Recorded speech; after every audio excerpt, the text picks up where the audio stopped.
Hello everyone, welcome to the channel and soul namaste to all of you.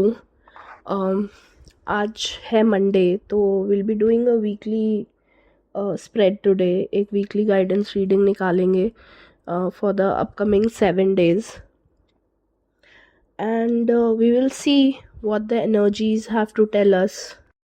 Reading शुरू करने के लिए while I spread my cards, आप please एक intent डालिए कि जो भी आपके हाईएस्ट गुड के लिए अच्छा हो वो आपके सामने आए and it should come through you to you through me and जो भी क्लैरिटी आपको चाहिए लाइफ में एट दिस जंक्चर आपको वो पता चले.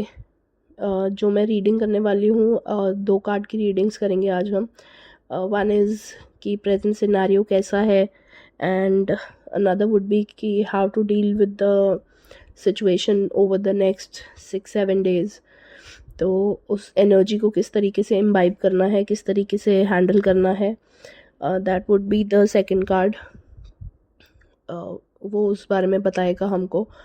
तो while I spread my cards, please put an intent.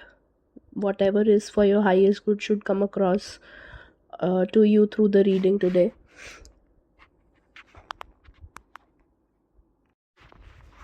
So मैंने अपने कार्ड्स पिक कर लिए हैं. तो जो फर्स्ट कार्ड है वो हमें ये बता रहा है कि there are lot of people जो इस टाइम पे एक इमोशनल टर्मोइल से गुजर रहे हैं. इमोशनल और मेंटल टर्मोइल बेसिकली. बहुत ज़्यादा परेशान है एंड परेशानी can be related to money aspect and also could be in certain relationships. यहाँ पे क्या दिख रहा है कि अगर रिलेशनशिप इशू है तो वो आपके और आपके पार्टनर के बीच में एक मिसअंडरस्टैंडिंग मिसकम्युनिकेशन की वजह से कुछ गैप क्रिएट होता हुआ दिख रहा है जो कि ऑलरेडी क्रिएटेड होगा. सो इट्स अबाउट कि आप कुछ और सोच रहे हैं and the partner is thinking on some other lines. तो उस वजह से एक कम्युनिकेशन गैप क्रिएट हो सकता है. But then the overall situation seems to be कि आप किसी ना किसी तरीके से मैनेज कर लेंगे पूरी प्रॉब्लम को, पूरी सिचुएशन को जो भी होने वाली है. या something has already happened and you are thinking over कि how to come out of it. तो द थिंग इज़ कि आप उस सिचुएशन से तो बाहर निकल आएंगे and you will basically flourish as well.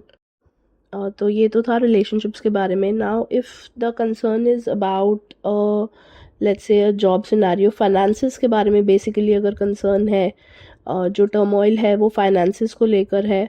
तो इट शोज़ कि ऑल्दो अभी बहुत ज़्यादा आपने अपने ऊपर बर्डन लिया हुआ है फाइनेंसिस को लेके, लेकिन कोई ना कोई अपॉर्चुनिटी नेक्स्ट 7 days में आपके सामने आने वाली है जहाँ पे it would be the beginning of certain projects.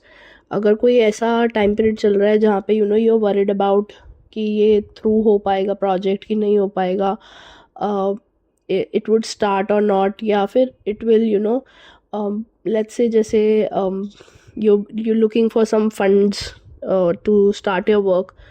तो बहुत बहुत ब्राइट चांसेस हैं, होपफुल है कि आपको वो सारा फंडिंग एंड आपके फाइनेंसेस जो है वो किसी ना किसी तरीके से वन वे और द अदर सेटल हो जाएंगे. At the same time it also shows कि कुछ न्यू अपॉर्चुनिटीज़ नॉक करेंगी आपके डोर पे. तो you should be ready to take them up and move accordingly.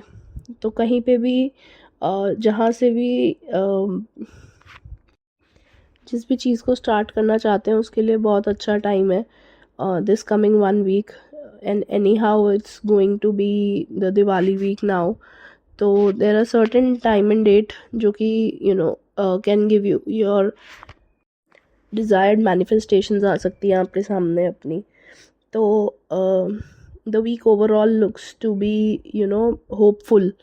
This would be the word for the week that no matter आप जितना भी troublesome time आपको लगे कि इमोशनली और mentally you going through a troublesome time, लेकिन फिर भी आपके लिए एक रिन्यूड होप आने वाली है in the coming week. So that would be it for the day. And if you would like to get more such readings, please do not forget to like, share and subscribe the channel. Thank you so much.